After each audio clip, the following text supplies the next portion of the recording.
أعوذ بالله من الشيطان الرجيم నేను శపించబడిన బహిష్కరించబడిన శైతాన్ నుండి రక్షణ పొందటానికి అల్లాహ్ శరణు వేడు.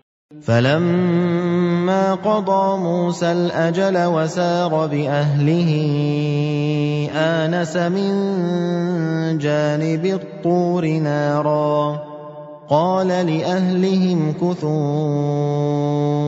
إني آنست نارا لعلي آتيكم منها بخبر أو جذوة من النار لعلكم تصطلون.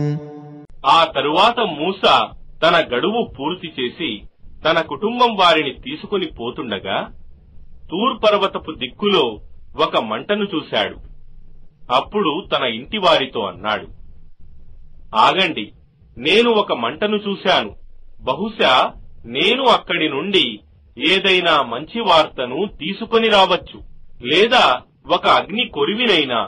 అప్పుడు మీరు దానితో చలి కాచుకోవచ్చు.